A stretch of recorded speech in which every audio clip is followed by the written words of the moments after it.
बिस्मिल्लाहिर्रहमानिर्रहीम, अस्सलाम वालेकुम। मैं हूं सैयद अनवारुल हसन और आप देख रहे हैं प्रोग्राम सच तो यह है पीटीवी न्यूज़ इस्लामाबाद स्टूडियो से। नाज़रीन, आज सीनियर सियासतदान और जमीयत उलमा इस्लाम के सरबराह मौलाना फजल रहमान ने कौमी असम्बली में अहम खिताब किया। उन्होंने कहा कि मुल्क की खातिर हर तरह से ताउन के लिए तैयार हैं।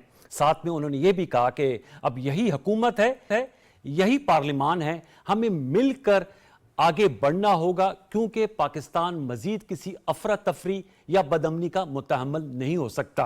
मौलाना फजल रहमान साहब ने कहा कि उलझे मामलात को सुलझाने के लिए हमेशा सियासतदान ही आगे आते हैं, सियासतदानों को बाख्तियार बनाएं। उन्होंने उनके खिताब का एक हिस्सा हमने आपके लिए मुंतखब किया है, आइए आपको सुनाते हैं। हुकूमत को भी अपनी जिम्मेदारी पूरी करनी चाहिए।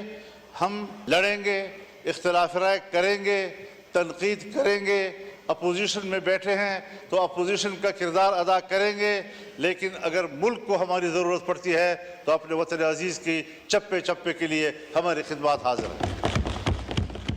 हम जैसे कैसे भी हैं, फार्म 47 के हैं या 45 के हैं, लेकिन अब इस ऐवान में हम बैठे हुए हैं, इन्हीं से आपने काम लेना होगा।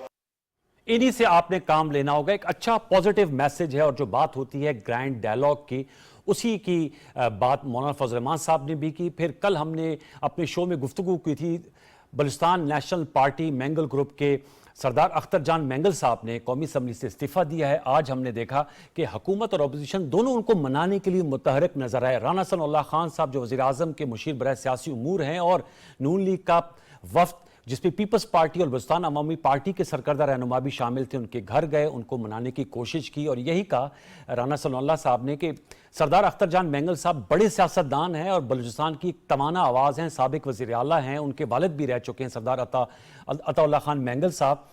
उन्हें पार्लियामान में अपनी बात करनी चाहिए। लीडर ऑफ द अपोजिशन बल्कि चेयरमैन पीटीआई बैरिस्टर गौर खान साहब ने भी यही बात मीडिया से गुफ्तगू करते हुए कही कि बेहतर है कि अगर अख्तर जान मैंगल साहब अपनी गुफ्तगू पार्लियामान में करें। मुआशी फ्रंट की अगर हम बात करें तो हुकूमत की जानिब से IMF के साथ स्टैंडर्ड फंड फैसिलिटी प्रोग्राम है, उस हवाले से पुरुमीद है हुकूमत। वजारत खजाना की जानिब से ये वाज़े तौर पे कहा गया है कि अब जो इस हवाले से आलमी मालियाती इदारे से मुज़ाकरात सिर्फ बैरूनी फाइनेंसिंग गैप पूरा करने पर हो रहे हैं। उन्होंने कहा कि FBR की तरफ से टैक्स या वसूलियों पर IMF से कोई बात नहीं हो रही। इन्हीं पर्सपेक्टिव में प्रोग्राम के हम गुफ्तगू करेंगे। हमें बड़े रेलिवेंट और ऑनरेबल गेस्ट ने ज्वाइन किया है। बिलाल अजहर कियानी साहब मेंबर कौमी असम्बली हैं, वज़ीर आज़म के कोऑर्डिनेटर हैं, PMLN के मरकज़ी रहनुमा, बहुत शुक्रिया प्रोग्राम में शिरकत करने के। और हैदर जमान कुरैशी साहब ने स्काइप वीडियो लिंक पर ज्वाइन किया है, पीपल्स पार्टी के मरकज़ी रहनुमा, उनके सेंट्रल एग्जीक्यूटिव कमेटी के मेंबर हैं। सर आपका बहुत शुक्रिया।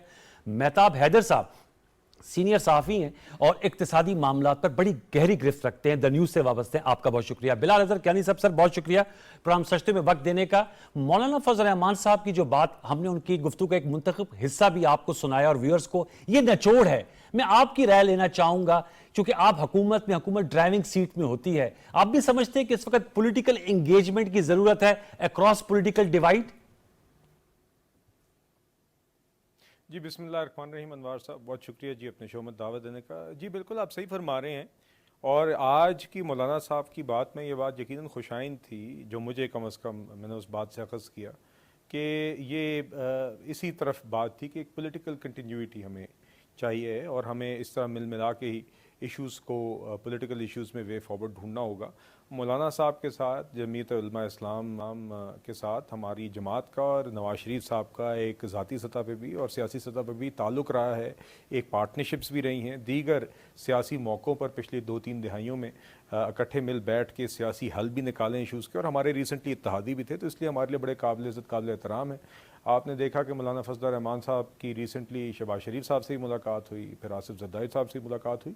तो ये सारी खुशाइन डेवलपमेंट्स हैं और यकीनन सब जमातों को मिल बैठ के इसी तरह ही पॉलिटिकल मैच्योरिटी के साथ मामलात को आगे लेके चलना होगा। जो सरदार अख्तर मैंगल साहब के साथ आज हमारी हुकूमती वफ़द ने जाके उनसे मुलाकात की, वो भी इसी चीज़ की अक्कासी करता है। तो हम चाहते हैं कि चाहे आप अपोजिशन में हों, आपका बेहतर तभी ये है पाकिस्तान के लिए जब पार्लियामेंट के अंदर रह के सारी सियासी जो पॉलिटिकल मेन प्लेयर्स हैं, एक्टर्स हैं, वो अपनी बात करें और अपना मामला बयान करें और मसाइल का हल और उन पर डिस्कशन पार्लियामेंट में होते हुए नजर आए। पाकिस्तान तहरीक इंसाफ से बिलाल साहब क्या मौक़िफ़ है उनसे मुज़ाकरात के हवाले से? राना सनाउल्लाह साहब ने के हवाले से बात आती है कि उन्होंने महमूद खान अचकजई साहब जो बानी चेयरमैन पीटीआई ने उनको मुकर्रर किए, उनसे उनका रब्ता हुआ है। जैन कुरैशी साहब ने भी तस्दीक की है।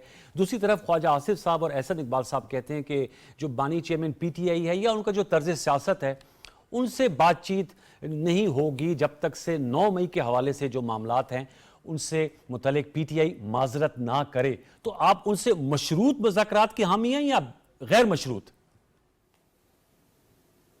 मेरा ख्याल है अनवार साहब इसमें कोई कंफ्यूजन नहीं है। देखिए बड़ी क्लियर बात है, कुछ बातें हैं जिसके ऊपर बातचीत होनी भी चाहिए रेलेवेंट फोरम्स पे, और वो हम करेंगे और हम तो हमेशा अवेलेबल होते हैं।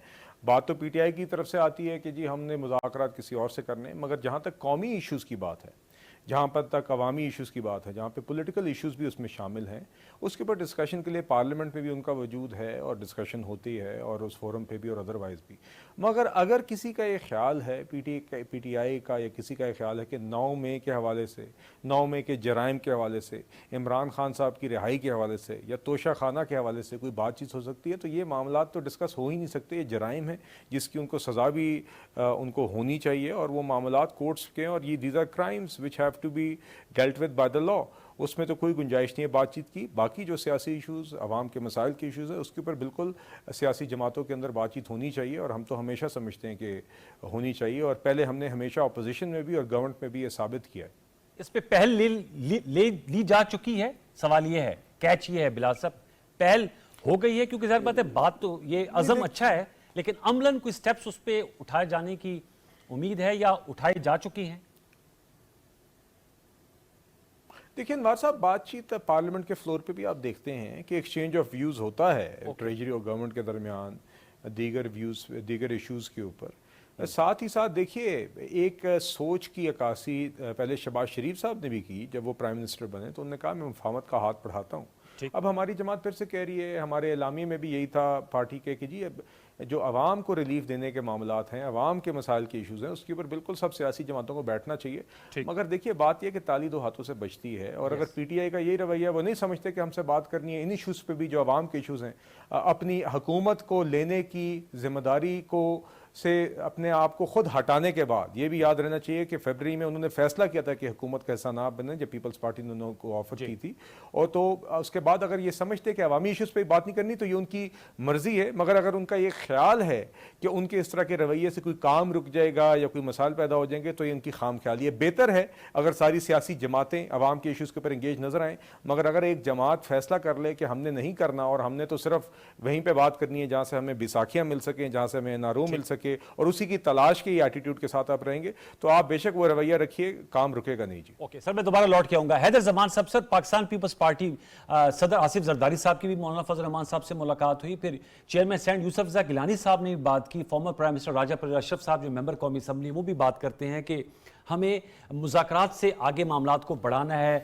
आपके इल्म में है मिड अक्टूबर में शंघाई तावन तंजीम का सरबराही इजलास होने जा रहा है, तो बहुत से मुबस्सिरीन की राय में उससे पहले अगर पॉलिटिकल स्टेबिलिटी हो तो एक अच्छी तस्वीर पाकिस्तान के सामने जाएगी। क्या कहते हैं हैदर जमान साहब, जो आप फजल रहमान साहब ने आज फ्लोर ऑफ द हाउस भी कहा कि सियासतदानों को बाख्तियार बनाएं? बहुत शुक्रिया अनवार साहब, आपकी गुफ्तगू को आगे बढ़ाने की कोशिश करूँगा। देखिए ये तो बहुत अच्छी बात है, मौलाना साहब ने जो आज तकरीर की वो उनकी स्टेट्समैनशिप और उनकी पॉलिटिकल एस्ट्यूटनेस का जो है एक अक्कासी थी। और उन्होंने जब से आइन बना है और आइन में तरामीम हुई, बहुत सारे डिक्टेटर्स आए, बहुत सारे इलेक्शंस हुए, तहरीकें चली, और हमारे साथ और ख़ास तौर प्रेसिडेंट आसिफ जरदारी साहब के साथ, and by the way president साहब was the first one to go and meet मौलाना साहब, प्राइम मिनिस्टर साहब देन मेट हिम लेटर, और बहुत सारी चीज़ें जो हैं उन्होंने हैमर आउट की। और हमें बड़ी खुशी है कि एक कौमी इत्तफाक राय के लिए, एक नेशनल डायलॉग के लिए, एक नेशनल एक्शन प्लान जिसको कैबिनेट ने और हमारे कौमी सलामती के इदारों ने दोबारा उसको फोर्सफुली एग्जीक्यूट करने की बात की, और जो करंट उसका इम्प्लीमेंटेशन प्लान है और इन इन इन बॉर्डर चैलेंजेस पे और जो टेररिज्म हो रहा जी। है और जो कौमी इश्यूज हैं, इसके ऊपर तो देखिए नेशनल डिस्कोर्स होना चाहिए, इदारों के बीच में भी होना चाहिए और पॉलिटिशियंस के बीच में भी बात होनी चाहिए। हम इसको वेलकम करते हैं। हम उम्मीद करते हैं अख्तर मेंगल साहब और दीगर भी जो रीजनल पार्टीज़ हैं, अपोजिशन की जमातें हैं, हम सब से इंगेज करेंगे और गवर्नमेंट की ये जो कोशिश है, और पाकिस्तान पीपल्स पार्टी ने तो हमेशा डायलॉग की बात की है। जहाँ तक एक जमात है जिसके मुतल्लिक कहा जाता है कि उनसे बात नहीं हो रही या वो माफ़ी मांगे, देखिए अगर मैं थोड़ा सा आपको माजी में ले जाऊँ, जब पिछली हुकूमत थी जिनके बानी अब जेल में हैं, आपको याद है अपोजिशन ने तो तब भी कहा था, उस वक्त की अपोजिशन और आज की हुक्मरान जमातों ने, कि आप कौमी इत्तफाक़ राय पैदा करें, नेशनल इशूज़ पे बात करें। याद है आपको कश्मीर का मुद्दा आया, अगस्त 5 हुआ, आपका जो है अभिनंदन का वाक़या हुआ, बहुत सारे ऐसे चैलेंजेस आए, तो उसके अंदर यही कहते थे कि नहीं ये हमसे एनआरओ मांगते हैं, आपको याद है? जी। तो देखिए हम ये बात नहीं करते, और इन्होंने खुद 9 मई के जो बयानिए हैं उसको अब इस्लामाबाद हाई कोर्ट में भी चैलेंज कर दिया है, उस पे कॉन्स्टिट्यूशनल पिटिशंस भी मुख्तलिफ कोर्ट्स में दाखिल कर दी हैं, तो वो तो अदालती मामला हो गया। अब उस मामले पर तो इनसे बात हो नहीं सकती, और जिन दोस्तों का हमारे पीएमएल नवाज में ख्याल है कि पहले उसके ऊपर ये कौम से माफ़ी मांगें, अगर ये माफ़ी मांगने वाले होते तो बहुत सारी चीज़ों पे पहले मांग चुके होते। ठीक। तो पाकिस्तान पीपल्स पार्टी ये समझती है कि पाकिस्तान की खातिर पार्लियामान के अंदर कमेटीज़ हैं, स्पीकर साहब हैं, सेनेट में नुमाइंदगी है, पाकिस्तान की खातिर, पाकिस्तान में अफवाज के पीछे खड़ा होकर एक जो हमने नेशनल एक्शन प्लान को मरबूत तरीके से पूरे पाकिस्तान में इम्प्लीमेंट करना है, सीपैक को आगे लेकर जाना है, ठीक है। फॉरेन पॉलिसी इश्यूज है, आगे यूक्रेन वॉर है, मिडल ईस्टर्न चैलेंजेस हैं, बहुत सारे ऐसे मामलात हैं, सेंसिटिव मामलात हैं ठीक। जो बढ़के मारने से और इस चीज़ से नहीं ख़त्म होंगे। इलेक्शन के मामलात हैं, आपने उसके ऊपर इलेक्शन पिटिशंस की हुई हैं, अदालतों में आपको रिलीफ मिला, सही आया गलत आया फैसला, आपको बहुत सारे तो फैसलों में टेक रिलीफ कर मिल रही रहा है है। कि पाकिस्तान की खातिर सबको मिल बैठ जाना चाहिए। मैं चाहूंगा थोड़ा सा मिल आगे बैठ भी। जाना चाहिए, हाँ, जी। मिल बैठ जाना चाहिए। Bilal sahab is a very dear friend and I respect him. मैं समझता हूं कि हमें कोई पेश की शराइत रख के कोई बात नहीं करनी चाहिए, Okay. कोई कंडीशनल ऑफर नहीं देनी चाहिए। लेट Unconditional देम देनी क्रॉस द चाहिए। Bridge, Okay. लेट द कॉम, लेट द नेशन सी, उनको देखें कि ये किन शराइत पे बात करते हैं। Okay, क्या sir. ये इनके लिए 9 मई अहम है, क्या इनके लिए केसेस खत्म करवाना अहम है, बानी को छुड़वाना अहम है, या पाकिस्तान अहम है? Okay, sir. हम हर चीज को साइड पे रख के पाकिस्तान की खातिर हर एक से बात करने के लिए तैयार हैं। मतलब आपसे जानना चाहूंगा, वी स्विच गियर्स, इकोनॉमी पे जरा बातें हैं, ये तो पॉलिटिकल हमने साइड ली। बताइएगा इस वक्त आईएमएफ का जो 13 सितंबर तक का एग्जीक्यूटिव बोर्ड का इजलास है, उसमें पाकिस्तान का प्रोग्राम एजेंडे पे नहीं है, क्या कोई इरिटेंट्स हैं? क्योंकि वजारत खजाना तो कह रहे हैं कि नहीं हमारे तो मामला स्मूथ चल रहे हैं, सिर्फ वो जो एक्सटर्नल फाइनेंसिंग गैप है उसके पे बातचीत हो रही है। जी बिस्मिल्लाहिर्रहमानिर्रहीम। देखिए बुनियादी तौर पे कल फाइनेंस मिनिस्टर ने इसके बारे में बड़ी खुल के बात की है, और वो ये कह रहे हैं कि ये जो एक्सटर्नल फाइनेंसिंग का गैप है सर, ये मौजूद है, और इस पे हम कंफर्मेशन लेने के लिए बड़ी एडवांस स्टेज के ऊपर है। देखें इसमें कितना गैप है? मैं आपको बताना चाहता हूँ। देखें $12 बिलियन तो हमारा डिपॉजिट्स है, ठीक है, और $4 बिलियन कमर्शियल रीफाइनेंसिंग है। उसमें जो आईएमएफ की असेसमेंट है उसके मुताबिक $1.2 बिलियन का गैप है, जिसमें $1.2 बिलियन हम तवक्को कर रहे हैं, और रिक्वेस्ट की है पाकिस्तान ने अपने जो बायलैटरल हमारे फ्रेंड्स हैं, खासकर सऊदी अरेबिया, उनसे रिक्वेस्ट की हुई है, और $800 मिलियन जो है वो कमर्शियल फाइनेंसिंग है। तो ये $2 बिलियन का गैप जैसे ही फिल होगा तो ये तवक्को की जा रही है कि पाकिस्तान LOI पे साइन करेगा, एक लेटर ऑफ इंटेंट बोलते हैं, कि जिसमें पाकिस्तान अपनी इंटेंट को शो करेगा और रिक्वेस्ट करेगा आईएमएफ के एग्जीक्यूटिव तो जब ये बोर्ड को। स्टाफ लेवल एग्रीमेंट हुआ तो ये रिक्वायरमेंट्स मीट अप नहीं हुई थी? अगर आप उसकी स्टेटमेंट को देखें तो हाँ। उस टाइम उन्होंने कहा था कि this is subject to approval of securing confirmation of all bilateral financing. ये उसी तनाजर में है। ये उसी तनाजर में हम जो फाइनेंसिंग गैप है उसको फिल करने की कोशिश कर रहे हैं। ये तो आपने बताया। बिजली के हवाले से जो पंजाब गवर्नमेंट ने रिलीफ दिया है, वजारत खजाना ने कहा कि उन्हें इस पे कोई इशू नहीं है आईएमएफ को, लेकिन मैं मीडिया इतलात देख रहा था, रिपोर्ट्स हैं जो कि आप इसको कवर करते हैं, क्या उनको इस पे इशू है कि जो सब्सिडी दी है 14 रुपए? देखें आईएमएफ फी को जो यूनिट। बुनियादी इतराज है वो ये है कि आप जो सब्सिडी है वो अनटारगेटेड सब्सिडी नहीं दे सकते। जो टारगेटेड सब्सिडी है उस पे गुफ्तगू हो सकती है, और अनटारगेटेड सब्सिडी की नहीं तो ये तो IMF टारगेटेड है ना, 201 से 500 यूनिट टारगेटेड है ना। देखें जो IMF की थी पहले, और जिस पे हुकूमत ने 50 बिलियन आपने देखा कि PSDP में उससे कम करके वो दिए, 200 यूनिट तक वो कहते हैं कि लोअर इनकम जो स्लैब्स है उसके अंदर लोग आते हैं। ओके, अब 200 से ऊपर जो हैं वो हायर इनकम स्लैब्स हैं, तो वो कहते हैं कि ये टारगेटेड नहीं है, आप BISP का डेटे को इस्तेमाल करें ठीक है। और उसके तहत जो है वो सब्सिडी दें। अब बिलाल साहब सर क्या कहेंगे, लास्ट वीक सैटरडे को फॉर्मर प्राइम मिनिस्टर और पार्टी के आपके सदर नवाज शरीफ साहब ने इजलास बुलाया था, आप भी उसमें मौजूद थे। ये जो मेहताब साहब ने बात की है, क्योंकि नवाज शरीफ साहब का यही मौक़िफ़ सामने आ रहा है कि आवाम को जितना रिलीफ मिल सकता है वो दिया जाए, ये बिजली के मामले के हवाले से आपकी क्या असेसमेंट है? ये मेहताब साहब कह रहे हैं कि वो टारगेटेड सब्सिडी में बिलीव करते हैं IMF, ये 200 से 1 से 500 यूनिट दरमियान टारगेटेड नहीं है। आप समझते हैं एक स्टिकिंग पॉइंट है? जी देखिए, नंबर वन मेरे नज़दीक तो ये स्टिकिंग पॉइंट इसलिए नहीं होना चाहिए, और मेरे इल्म में है, जहाँ तक मेरा इल्म है ये स्टिकिंग पॉइंट अभी है भी नहीं, वो इसलिए नहीं होना चाहिए क्योंकि देखिए ये IMF के प्रोग्राम के अंदर रहते हुए ये काम हो रहा है।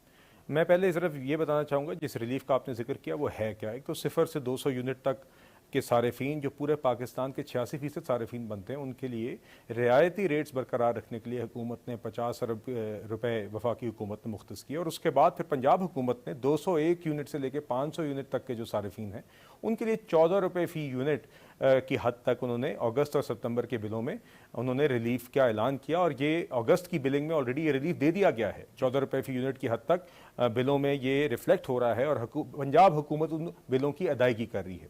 ये इसलिए IMF के प्रोग्राम के अंदर रहते हुए है क्योंकि देखिए बुनियादी तौर पे वफाकी हुकूमत और IMF के दरमियान एक मुआहदा होता है, और सूबाई हुकूमतें जो हैं उनके साथ फिस्कल टारगेट सेट हुए हुए हैं कि आपने इतना प्राइमरी सरप्लस आपने कमिट करना है कि आप साल के एंड में पोस्ट करेंगे। उसी हिसाब से उन्होंने अपने बजट्स जो हैं वो IMF के साथ शेयर किए हुए हैं। अब ये जो पंजाब हुकूमत ने अपना एक फैसला सुनाया है, जो पंजाब गवर्नमेंट के एक ऑटोनमस एक एंटिटी है, उसने ये फैसला किया कि हम अपने बजट के अंदर रहते हुए एक्सपेंडिचर को रीएलोकेट करके हम पंजाब हुकूमत अपने रिहायशियों के लिए 14 रुपये फ़ी यूनिट की हद तक इस कैटेगरी में उनका बिल अदा करना चाहती है।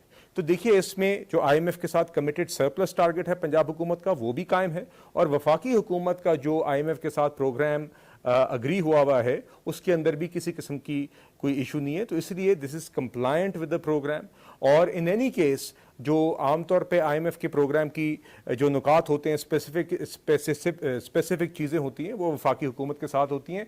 And as you rightly pointed out, in any case ये 0 से 200 यूनिट तक के सारिफीन हैं ही जो बिल्कुल आपके कमज़ोर तबकात हैं, मगर 200 से 500 यूनिट वाले भी सारिफीन ये वो लोग हैं जो घर में कहीं कोई AC चलाते हैं या कोई एक फ्रिज, चंद फ्रिज रखा है, इस तरह के अप्लायंसेस हों। These are not people who are very rich, this is still your lower income middle class या मिडिल क्लास है। मगर जैसे कि मैंने आपको तफसील में बताया अभी कि this is completely compliant with IMF programme. तो सर क्या वजह है कि एग्जीक्यूटिव बोर्ड के एजेंडे पे पाकिस्तान का जो प्रोग्राम है वो नहीं आ रहा 13 सितंबर तक? एक्सपेक्टेशन पहले अगस्त की थी, अब मिड सितंबर तक तो नहीं है एजेंडे पे, इसकी क्या कर वजह है फिर? जी देखिए उसमें अनवार साहब, जैसे कि आपने स्टार्ट में जिक्र किया ना जी, ये और जो आपने फाइनेंस मिनिस्टर साहब का भी हवाला दिया, वो एक्सटर्नल फाइनेंसिंग जो गैप है उसके अंदर यकीनन जो दीगर हमारे फ्रेंडली कंट्रीज़ हैं जो who have helped us in several times, उनकी तरफ से यकीनन कमिटमेंट्स हैं उस एक्सटर्नल फाइनेंसिंग गैप को फुलफिल करने के लिए। मगर उसके अंदर जैसे कि वज़ीर ख़ज़ाना साहब ने भी फरमाया, उसकी कन्फर्मेशन की एक प्रोसेस होती है।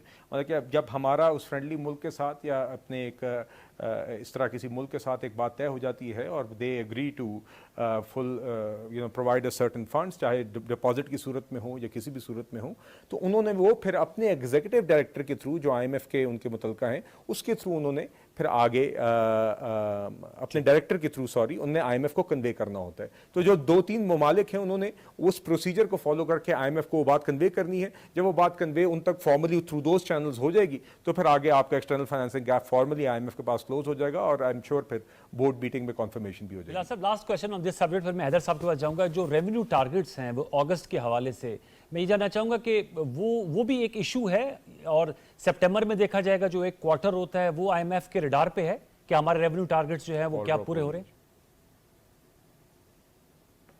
जी बिलाल साहब।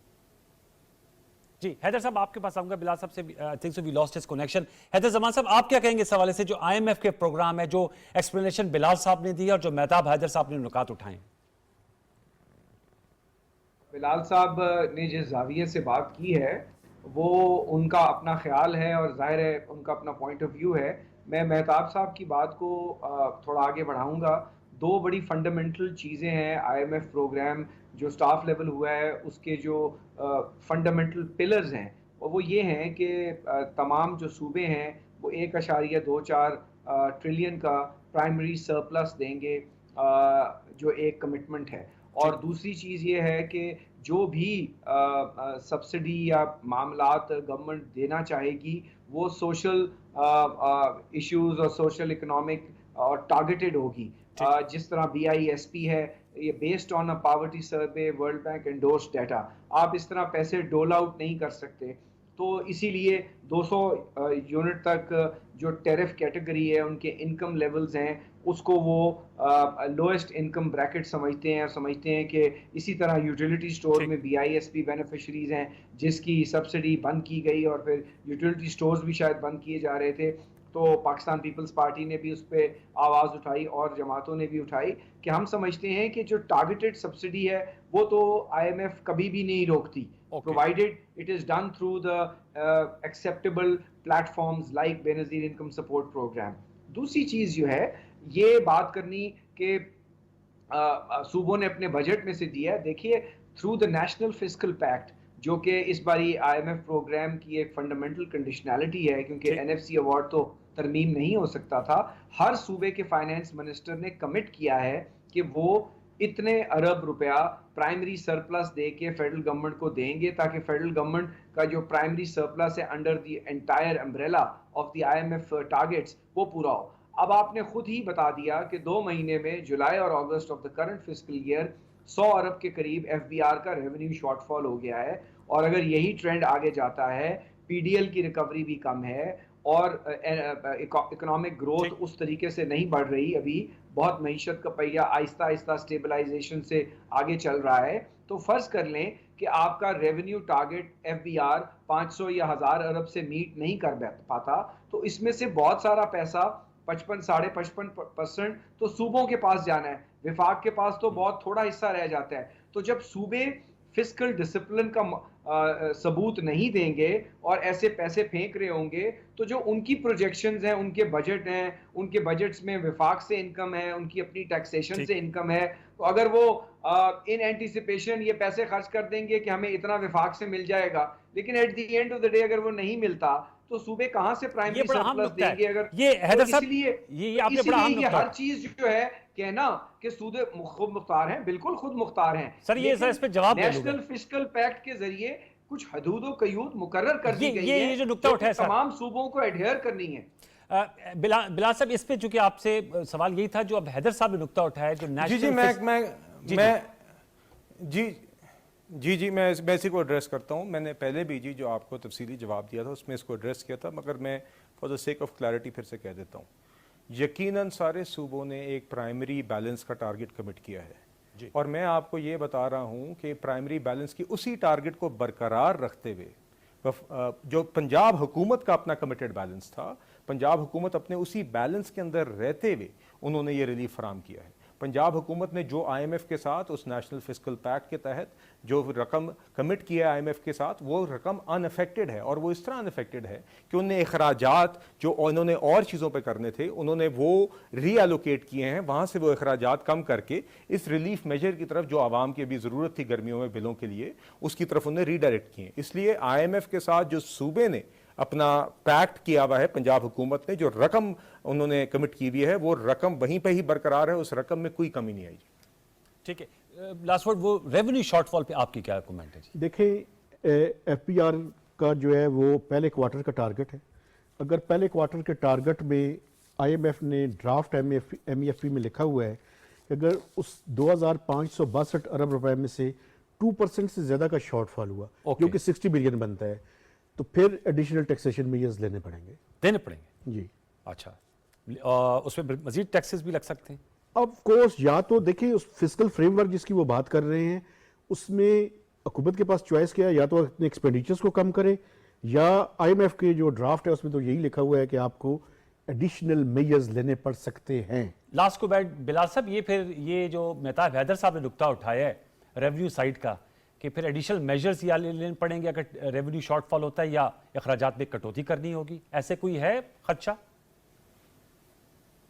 जी देखिए अनवार साहब, ये तो अभी हाइपोथेटिकल सिनारियोज हैं। अभी तो हम बिल्कुल अभी माली साल के आगाज़ में, अभी तो पहला क्वार्टर अभी अभी कंक्लूड होना है, तो उसके बाद अब हम देखेंगे। और हमने जो बजट भी एग्री हुआ है वो बड़ी तफसील में आईएमएफ के साथ डिस्कस हुआ। उसके बाद फाइनेंस बिल आया, उसके रेवेन्यू और एक्सपेंडिचर साइड दोनों सूबाई हुकूमतों के भी टारगेट्स उसमें डिस्कस हुए। तो इंशाल्लाह हम पूरी उम्मीद हैं कि जो प्राइमरी बैलेंस का जो टारगेट एग्री किया हुआ है वो इंशाल्लाह हम इस साल फिस्कल ईयर में अचीव करेंगे। ऑलरेडी आप देख चुके हैं कि एक्सपेक्टेशंस से बेहतर होते हुए इन्फ्लेशन सिंगल डिजिट पे आ गई है। जब हमने हुकूमत संभाली थी तो ये 23 या 24% की रेंज में था, पहले 35-36% भी छू चुका है, मगर 6 माह के अंदर सिंगल डिजिट इन्फ्लेशन आई। जब अगस्त में आपने 9.6% इन्फ्लेशन देखी, तो हम पूरी उम्मीद है बाकी मैक्रो इकोनॉमिक अपने टारगेट्स भी अचीव करेंगे। बहुत बहुत शुक्रिया बिलाल अजहर कियानी साहब, हैदर जमान कुरैशी साहब, मेहताब हैदर साहब, तीनों मौजूद माने का बहुत बहुत व्यूअर्स। हम एक छोटा सा वक्फा शामिल करेंगे, वक्फे का बाद आएंगे तो गुफ्तगू को आगे बढ़ाते, हमारे साथ रहिए।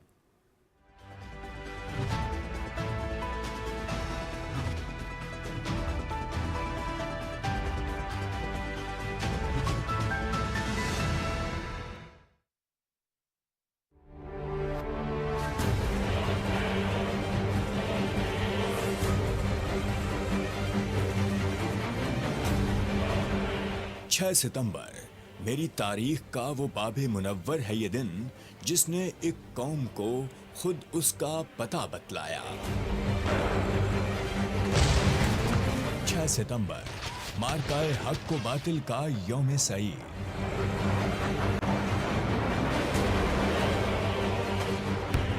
जब दुश्मन की अददी बर्तरी काम ना आई और गालिब रही एक रविश कलंदराना, एक जज्बाए जादवाना,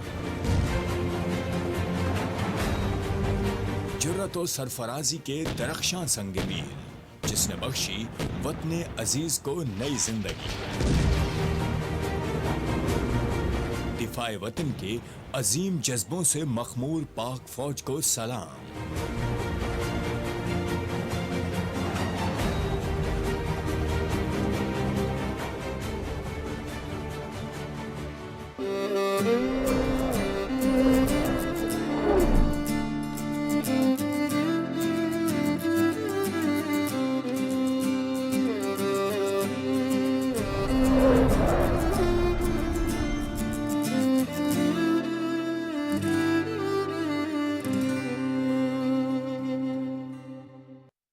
रहमतुल्लिल आलमीन सल्लल्लाहु अलैहि वसल्लम कुल पाकिस्तान नातिया मुकाबला 2024। अगर आप नबी अकरम सल्लल्लाहु अलैहि वसल्लम की मिद्दत बयान करके बेहतरीन नातख़्वां होने का एजाज़ हासिल करना चाहते हैं तो सरवरे कायनात आकाए दो जहां के हजूर नजराने अकीदत पेश करें और उसकी HD वीडियो PTV को अरसाल करें। मुंतखब नातें 1 से 11 रबीउल अव्वल तक PTV पर नश्र की जाएंगी, जबकि 3 बेहतरीन नातें 12 रबीउल अव्वल को न सिर्फ नाशिर होंगी बल्कि नकद इनाम की हकदार ठहरेंगी। पहला इनाम 6 लाख रुपए, दूसरा इनाम 4 लाख रुपए, तीसरा इनाम 2 लाख रुपए। अपनी बेहतरीन नातों की खूबसूरत वीडियोस हमें 9 सितंबर रात 12 बजे तक बजरिया गूगल ड्राइव लिंक या वी ट्रांसफर लिंक rahmatullaalamin@ptv.com.pk पर ईमेल करें। तफसीलात और शराइत व ज़वाबित के लिए www.ptv.com.pk विजिट करें।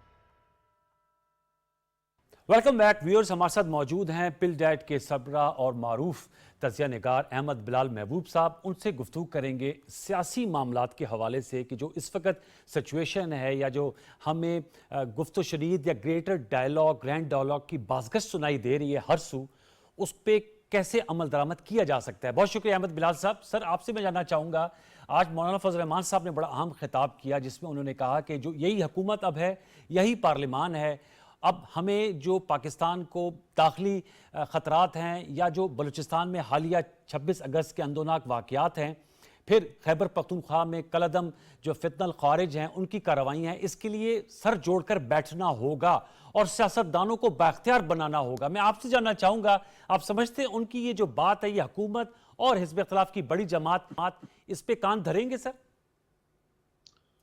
बहुत शुक्रिया अनवार साहब। मैं समझता हूँ कि मौलाना फजल रहमान साहब की आज की तकरीर एक स्टेट्समैन की तकरीर थी, एक महज सियासतदान की तकरीर नहीं थी, एक ऐसे मंझे हुए स्टेट्समैन की तकरीर थी जो मामलात को समझता है और उसके बारे में हकीकत पसंदी से तज्जिया भी करता है और फिर उसको इंतहाई नपे तुले अल्फाज के अंदर अपनी आर्टिकुलेशन भी करता है, अपना बयान भी करता है। मेरे ख्याल में पाकिस्तान के तमाम सियासतदानों को मौलाना फजल रहमान से सीखना चाहिए, उनकी आज की तकरीर से सीखना चाहिए और उसमें जो उन्होंने बयान किया है वो हकीकत पसंदाना एक लाहे अमल है।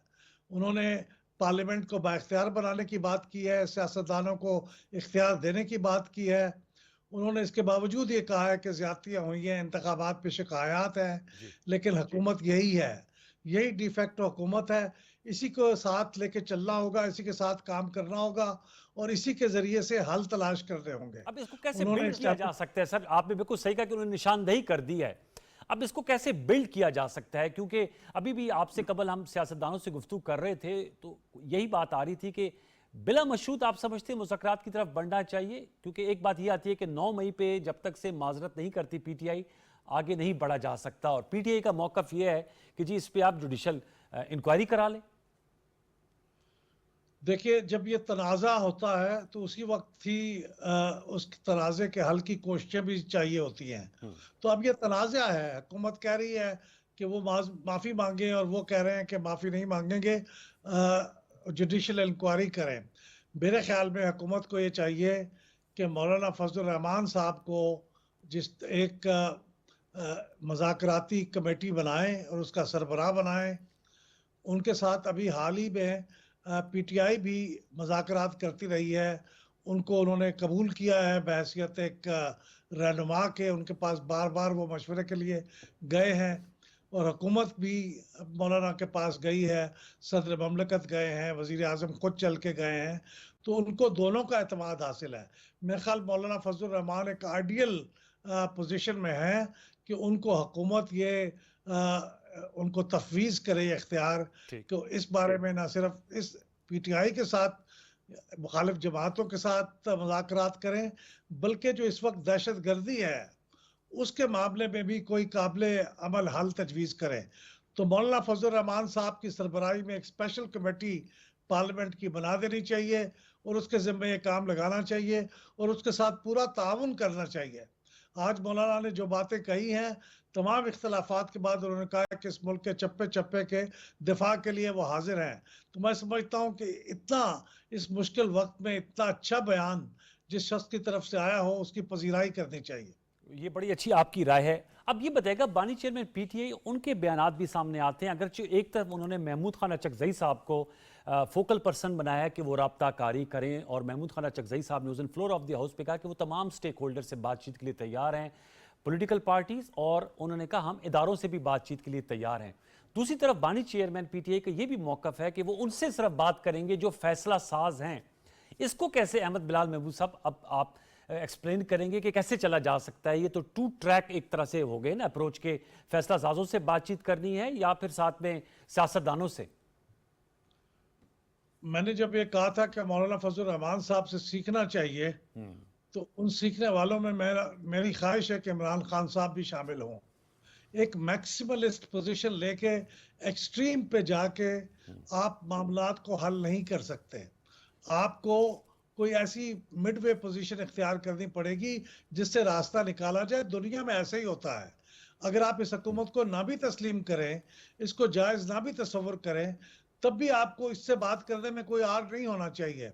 हम माजी में देखें, मैं एक्सट्रीम मिसाल देता हूं कि जब एक नौआबादियाती थे और बरतानिया हम पे हुक्मरान था, तो क्या उस जमाने में ऑल इंडिया मुस्लिम लीग और कांग्रेस अंग्रेजों के साथ मुज़ाकरात नहीं करते थे? बिल्कुल। बार बार शिमला कॉन्फ्रेंसें होती थी और उन्हीं डायलॉग के जरिए कायद आज़म ने पाकिस्तान का रास्ता निकाला। तो आप डायलॉग करते हैं, शर्तें नहीं लगाते, और शर्तों को आप समझते हैं कि वो उसके जरिए से कोई रास्ता निकलेगा, तो रास्ता नहीं निकलेगा। तो ये मौलाना फजल रहमान जैसे जीरक सियासतदान के जरिए से आप इन पे छोड़ दें।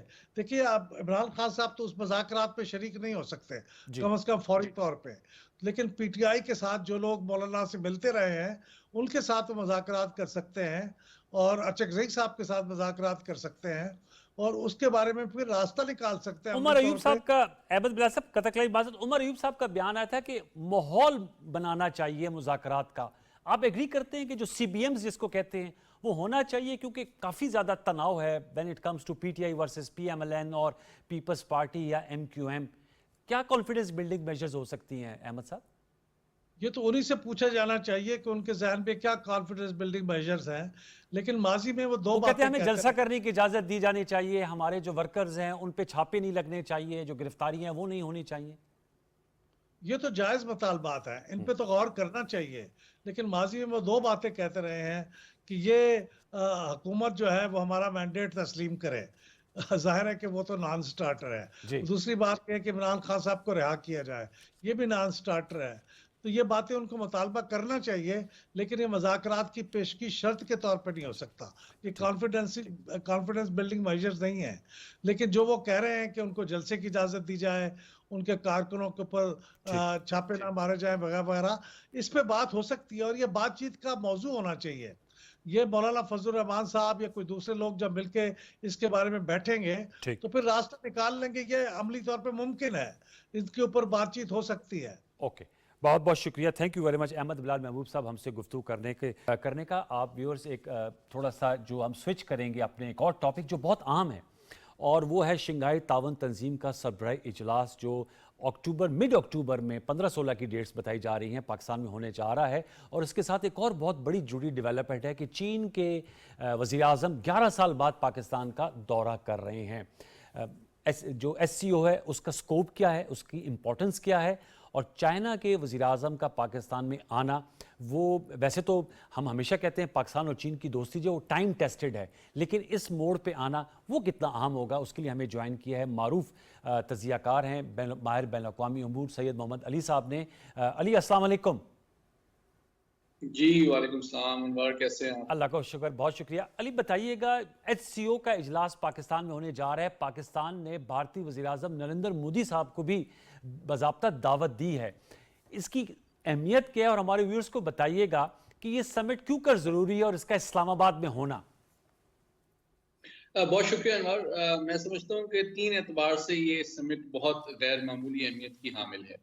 पहली बात यह है कि इस वक्त पूरे आलमी निज़ाम में जो तब्दीली आ रही है, SCO उसका एक बड़ा अहम एशियन महवर के तौर पे उभर रहा है, बल्कि इसमें कई यूरोपीय ममालिक भी शामिल होना चाहते हैं, तुर्की, हंगरी और कई और ममालिक भी जो है इसमें शराकत दारी के ख्वाहां हैं, जिससे ये बात साबित होती है कि ये ट्रूली एशियन सेंचुरी है और एक एशियन जो कॉपरेशन का इदारा है उसमें एशिया के अलावा दीगर बराज़मों के ममालिक भी शरीक होना चाहते हैं, जो कि इसकी अहमियत का सबूत है।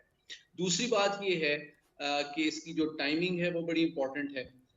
जो सिक्योरिटी के खदशात एशियाई ममालिक को दरपेश हैं, उनमें खुसूसन SCO के एजेंडे पे एक्सट्रीमिज्म है, टेररिज्म है और सेपरेटिज्म है। तो मैं समझता हूँ कि ये वो 3 मामलात हैं जिसमें पाकिस्तान को भी एक बड़ा अहम मौका मैसर आएगा इस समिट को होस्ट करते हुए, कि वो अपने खदशात को एक बढ़ते हुए आलमी और फैलते हुए फोरम के सामने रखे, क्योंकि खुद पाकिस्तान को दहशतगर्दी का सामना करना पड़ रहा है। और तीसरी बात यह है कि जो कि दिलचस्प पहलू है, जिस तरह आपने भी हवाला दिया, कि इस मौके पे जो भारतीय वजीर आजम जो कि तीसरी दफा इलेक्ट हुए हैं जी। उनको भी मदऊ किया गया है। लेकिन मैं समझता हूँ उनका आना या ना आने का फैसला आपको बेहतर अंदाज में अगले हफ्ते तक पता चल जाएगा, क्योंकि जो अगले हफ्ते पाकिस्तान ने मुलाकात रखी है एससीओ के वज़राए तिजारत के हवाले से, जी। उसमें भारत के वजीर तिजारत को भी मदऊ किया गया है। ओके। तो अगर अगले हफ्ते उनके एक वफाकी वजीर आते हैं और तिजारती मामलात पे एससीओ में ताउन के हवाले से एक मुस्बत और कंस्ट्रक्टिव गुफ्तगू होती है, तो इससे फजा हमवार होगी एक हाई लेवल के विजिट को। लेकिन अली, जो भारत के वजीर खारजा हैं, उनका तो जो बयान आया था वो तो काफ़ी डिस्करेजिंग था, जिसपे उन्होंने कहा कि पाकिस्तान से अब मुस्तकिल मुज़ाकरात जो हैं उसका वक्त गुजर गया है। जी बिल्कुल, जो जयशंकर साहब का बयान मेरी नज़र से गुजरा है, और यकीनी तौर पे उस बयान की जो टोन और अल्फाज का चुनाव है वो ये जाहिर करता है कि उनका जो टारगेट ऑडियंस है वो दाखिली सियासत है, और जिसमें वो अपने रैंक एंड फाइल को ये बताना चाहते हैं कि पाकिस्तान से मुज़ाकरात का मतलब जो है कोई बड़ा कंसेशन नहीं है। लेकिन एक और बात जो मैं वाज़े करना चाहता हूँ, देखें एससीओ सिर्फ पाकिस्तान और भारत के दो तरफा मसाइल के हल का रेलेवेंट फोरम नहीं है। ये अलबत्ता पाकिस्तान को इस खित्ते में और आलमी सतह पे जो कंसर्न्स हैं, जो मफादात हैं, उनको दुनिया के सामने बेहतर अंदाज में, मौसर अंदाज में एक मल्टीलैटरल फोरम पे प्रेजेंट और आर्टिकुलेट करने का मौका ये मैसर जरूर करता है। लेकिन एससीओ के अंदर भी और एससीओ की जो ग्रोथ और कामयाबी और इर्तिका है, उसका दारोमदार भी इस बात पे होगा कि कोई दो ममालिक, चाहे वो पाकिस्तान और भारत हों या भारत या चीन हों, उनके बाहमी इख्तलाफात इस एक बड़ी एक आलमी तंजीम के इर्तिका और कामयाबी के रास्ते में रुकावट ना बने।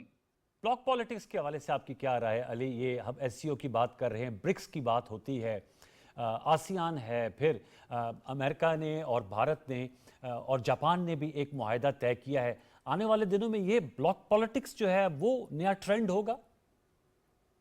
देखिए, इस वक्त तीन ट्रेंड्स अनवार साहब बैक वक्त आपको सामने नजर आ रहे हैं जी। ब्लॉक पॉलिटिक्स एक ट्रेंड है जिसमें बड़ी ताकतें जो कि ब्लॉक्स को लीड करती हैं, उनकी पूरी कोशिश है कि अपने हलीफ और इत्तेहादी ममालिक को उन इत्तेहाद में जकड़े रखें और उनसे निकलने ना दें। ठीक है।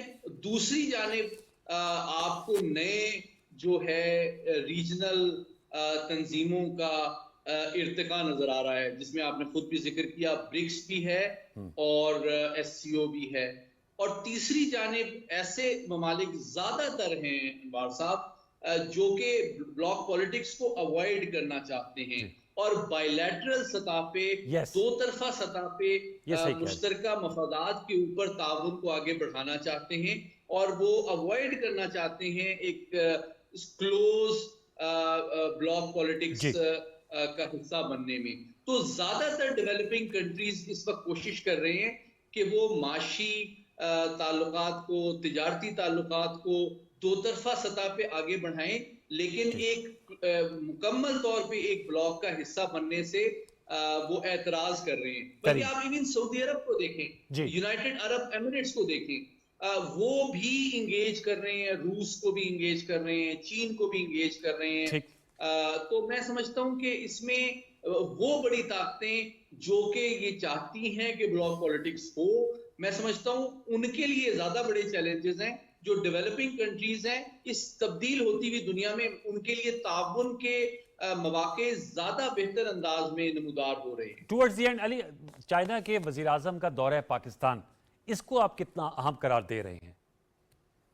देखें, तीन चीजें इसमें इंपॉर्टेंट हैं, जिसका आपने भी हवाला दिया अनवार साहब। ये 3 रोजा दौरा है जिसमें पहला दिन जो होगा वो दो तरफा जो ताउन है उसको आगे बढ़ाने के हवाले से होगा, जिसमें चीनी वजीर आजम यकीनी तौर पे पाकिस्तानी क़यादत से मुख्तलिफ शोबों में, चाहे वो माशी ताउन हो, सिक्योरिटी ताउन हो, डेवलपमेंट का हो, कनेक्टिविटी का हो, जो सीपेक की अगली स्टेजेस में ML1 पे कतई माजरत कोई प्रोग्रेस हो सकती है हतमी ML1 पे हतमी पेशरफ्त? मैं समझता हूं कि इसके इम्कानात डेफिनेटली मौजूद हैं, क्योंकि खुद चीन ये समझता है और उसको एतमाद है कि पाकिस्तान की कनेक्टिविटी के प्रोसेस को एक्सेलरेट करने में चीन का भी माशी और तिजारती फायदा है। तो आई एम श्योर कि जब उसकी तफसीलात तय हो जाती हैं अगले चंद हफ्तों में, तो कोई वजह नहीं है कि हम जिस तरह तवानाई और रोड लिंकेजेस को आगे बढ़ा रहे हैं, उसी तरह हम ट्रेन कॉरिडोर्स वगैरह पे भी पेशरफ्त देख सकें। बहुत बहुत शुक्रिया सैयद मोहम्मद अली साहब, माहिर बैन अक़वामी अमूर। हम कर रहे थे व्यूअर्स, आज के प्रोग्राम में आपने देखा कि मुल्क की सियासत हो, मईशत हो या उमूर ख़ारजा के मामलात आपस में जुड़े हुए हैं। तो अगर हमारी सियासत की सिमत ठीक होगी और जैसे आज मौलाना फजल रहमान साहब ने कहा कि हमें अब मिलकर चैलेंजेस का सामना करना होगा, तो मुल्क की मईशत पे उसका अच्छा इम्पैक्ट आएगा, मुआशी बहाली होगी, और जब मुआशी बहाली होगी तो फिर उमूर ख़ारजा में जो अक्स है वो अंदरूनी मामलात कही जाता है, उससे पाकिस्तान बेहतर अंदाज में जो हमसाया ममालिक हैं या जो दीगर ममालिक हैं उनसे ताल्लुकात में बेहतरी लाने के इम्कानात बढ़ेंगे। इन्हीं कलमात के साथ और इसी टेक अवे के साथ आज के प्रोग्राम को यहाँ क्लोज करेंगे। अपना फीडबैक दीजिएगा। कल तक के लिए सैयद अनवारुल हसन और सच के प्रोडक्शन टीम को इजाज़त दीजिए। अपना बहुत सा ख्याल रखिए। अल्लाह नेगेबान।